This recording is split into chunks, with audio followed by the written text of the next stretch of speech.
There's no way these two companies survive this contract. I love just for anyone listening or watching, I want you to understand that I go into this with the same lack of information about what we're about to discuss as you do. So there's no way these two companies survive. Who is he or what is he referring to? The key I don't. word here in this Jeopardy clue is contract. He's talking about Microsoft and OpenAI. Mm-hmm. I see. What happened? What happened this time? It's been like 24 hours. It Has has it been. fallen So apart? you wrote about it there, and there's been some other information published about Okay. them working on productivity suite tools. Ah, yes, yes, yes, I mean, yes. like if there's one thing that Microsoft would go nuclear on, it's trying to touch that gem that is Office 365 or whatever they're calling it, Microsoft 365 now, I guess. I I have this sort of germ of an idea about this that the problem is we don't know enough about what they're doing. So if you think about like in the sense that when you're a hammer, everything's a nail, right? So Google comes along and once they've hit it big with search, they embark on this strategy, which in the I don't remember the exact time frame, but we'll call it 2005 through 2015 or whatever, where oh, is Microsoft doing it? We're going to do that too. And it was really interesting, but they approach everything from a kind of Google perspective, right? So Google came up out of the web. One of their Mm-hmm. big deals was like web browser makers aren't going to do the things we need for our web apps to be super successful. We have to do that. That's why Chrome exists, right? So, Google Docs comes out of this. So it's sort of like Microsoft Word, but on the Yeah. web, and it doesn't have everything because how could it? But it's good enough, or whatever. So I'm trying to think like what could that be for AI? And I guess there are little hints in ChatGPT with like their Canvas tool, Mm-hmm. which Oh, yeah. provides collaboration, I think, and but the ability to keep going back to the same thing like the projects and whatever. So they're going to approach it in a OpenAI like Google has their own kind of unique Mm-hmm. way of doing things. I mean, it's kind of interesting. So The one thing we can guarantee, so I'm not going to sit here and say it's going to replace Teams and all that kind of stuff. Like that's a pretty, that's a big leap for them, even from where they're headed and just what they do. Like, is OpenAI going to build a chat application? I don't know, maybe, but that doesn't seem to be where they're initially indicating right now. However, whatever right. productivity tools they build, I will Mm-hmm. guarantee you will get AI features more frequent and faster than Microsoft will ever be able to deliver through its own products.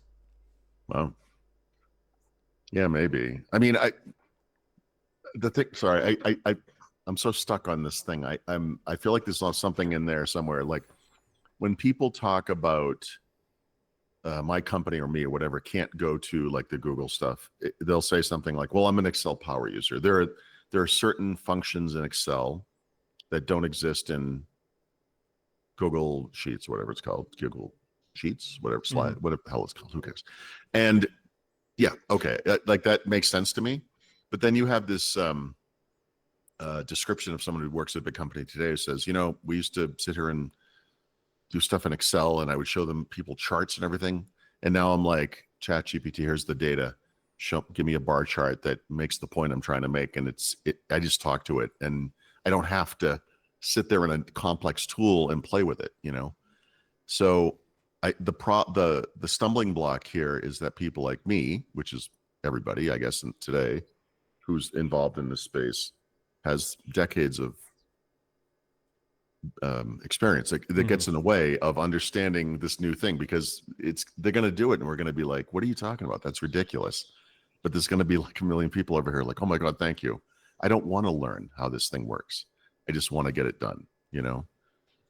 I don't, I'm this, it's actually kind of fascinating. It's just the problem is there's not even an idea that someone wrote down where you can say, okay, I see what you're going to do next. Like, I don't know where this is going to go. Yeah, It's interesting. but they're running up more and more friction has been. Yes. So to your original point, I mean, no one can see the future, but I would be kind of surprised if this lasted through the end of the year in its current form. Mm-hmm. Like I feel like there's going to be this is like when the police are called to a house because there's a domestic dispute, and the neighbor's like, "Yep, this was going to happen eventually." You know, like It, there were warning signs. We heard them yelling in the middle of the night. It's not good. it'll be fun to watch, though, Mm-hmm. unlike actual Yeah. domestic issues. Yeah. Yes. Yeah. To be Should clear. probably clarify Yeah. that Yeah. Just clarify. disclaimer. We're not making light of that at all.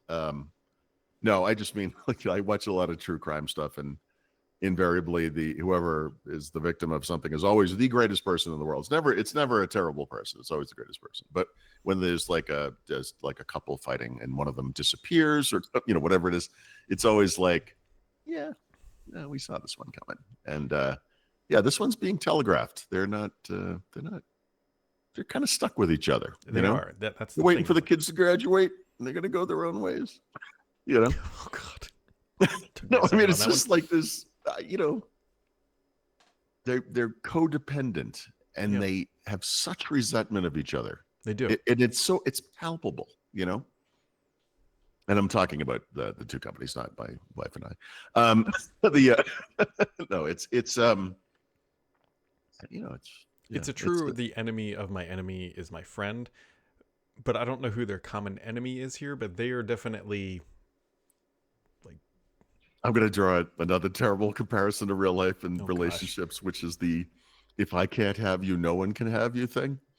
And there's a little bit of an element to that, right? You went there. Well, with the understanding that Microsoft right now has a hand on the steering wheel of this company, right? I think 49% control, something like that. They are guiding the future of a company that one day they will not be associated with.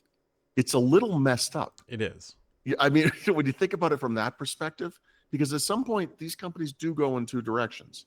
And Microsoft has already, only one we know of, but said no to something that does compete with what they do.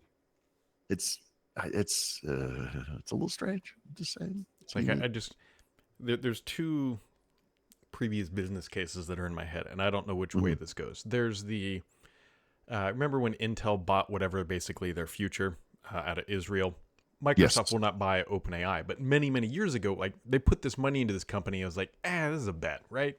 And then this bet has just grown up exponentially. They never probably even envisioned it would get this far or become this popular or whatever, but it's become a thing. There were lots of parallels to this.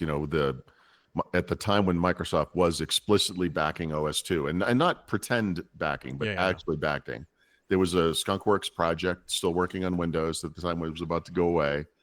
And they were like, we figured out this memory thing and we can make Windows work with more RAM, which was one of the stumbling blocks. And it was like Steve Ballmer, actually, he was like, do this. And that was the right bet because, I don't know if you know how the world went, but it was pretty much Windows and not OS2. So if those couple of guys, it was just a really small team of people, hadn't done that work, completely different planet, And you don't always look. There are a million examples we all forget of things that Microsoft did or acquisitions made or whatever it was that amount to nothing. And that's the point. You throw spaghetti at the wall, but every once in a while, one of those things lands. And is there a bigger example of that than OpenAI? I mean, or does this end like AOL Time Warner, right? Where yes, I hope so. Yeah, it could be like a lingering thing like Yahoo, where every once in a while you're like, they're still around. Yeah. For some reason.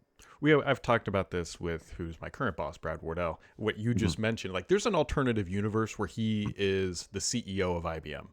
Yeah. Where OS2 becomes what it is. Stardock, his house is just filled with OS2 memorabilia and like packaged he would have software. done this right too, like and then more than likely IBM would have bought Stardock at one point, right? Because they were building features so far ahead of everybody else for OS2 at the time.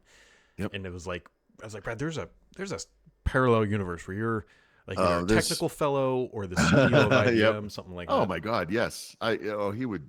He deserves such a thing. That would be amazing. Yeah, but Windows won, so here we are. Yeah, Windows, it's fine. Yeah, I think could have been worse. All right. So could have been worse. That's what I'm saying. It could have been worse. I don't know. Cyberpunk 2077. You can go play that on your Mac. So, in the future, Nothing says second rate, more than getting the game from 5 years ago and 1 year in the future. Like I just, it's like you see a headline like that, and you're like, come on, what are you doing? Who's playing games on a Mac? Yeah, Why would you do that? These people must all own Switches and stuff, PlayStations, whatever. probably that would be my guess. Yeah.